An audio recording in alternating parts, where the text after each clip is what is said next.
it's Gwen. So, today, mayroon ako ngayong tapos haul.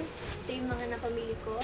And yes, napaaga kami ng bili ng mom ko ng mga school supplies kasi, you know, para hindi na hassle next week kasi madami ng tao, marami nang bibili ng mga school supplies. So, yun lang. So,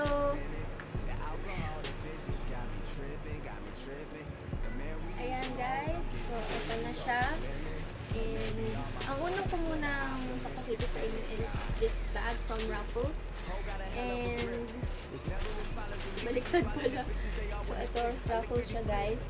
And, 899 pesos siya.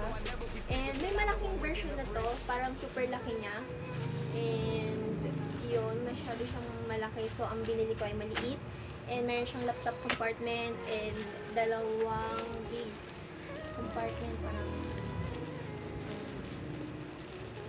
ayun, dalawa siya. So, at saka may small pocket here. Na pwede paglagyan ng mga pencils, gano'n. So, cute. Next is, dito naman sa plastic bag na to. So, first thing in my bag is these two pads, and this is yellow pad and this is intermediate pad. 42 pesos siya, and ito ay 20 pesos. Kailangan sa mga quizzes, ganun. Next is this selfie cam lens. Ito, medyo pang vlog ko to sa aking phone. And yes, phone ang ginagamit ko. Pero, ito siya guys. Ayan guys. So, 150 lang siya. Ang extra price, 148. For 149.75. Next is this two socks. Black and white. Hindi ko pa gagamitin sa school. Pero, kasi gusto ko kulay black at medyo makapal yung socks ko sa rubber shoes. And ito naman sa aking school shoes. Next is this two pencil case. And itong una lalagyanan ko ng mga pencil case, mga pens, ball pens, and mga tapes and mga kakailanganin mga sa school.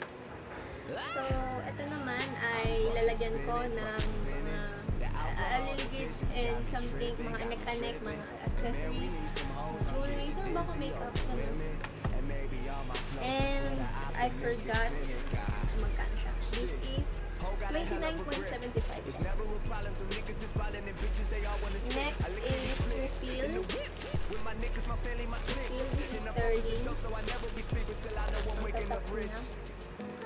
Yay! Sterling siya, and this is 49.75 pesos. And yes, naka-binder na kami kasi senior high school. So, medyo yung ibang prof wala nang pakialam kung wala kang notes or something, basta mag-aaral ka, tuwin nyo ang requirements. So, ito ay 49.75 and meron akong binder. So, ayoko na bumili nung may mga kaya refill na lang ang binili ko. And medyo okay na siya dito guys. Ayan. So, wala na. Ingay. But, eto na guys. Ito ay highlighter from Pentel. This is two-way. This is 54.75 pesos. Next is this scissors. Yes, mahilig ako sa maliliit na scissors. Kaya, ito yung binili ko. This is 12.75 pesos. Next is this staple refill. And number 35. And this is 47.75 pesos. Palaging may 75 pesos. Wala silang napatawad na centavos.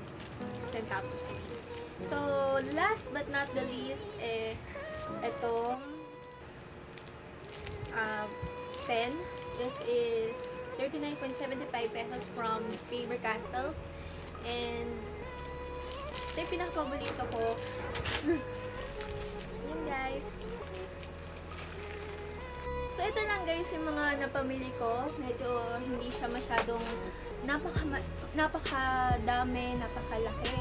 Kasi yung iba, meron akong mga natirang yellow pads, meron din akong mga folder, and mga pens, and yung mga tawag dun, mga correction tape na madami pang laman. So ayoko pa nga silang itapon or so, para naman magamit ko sila. And yeah, ito lang nakabili ko. So thank you so much guys for watching, and subscribe, and thank you so much again. Bye!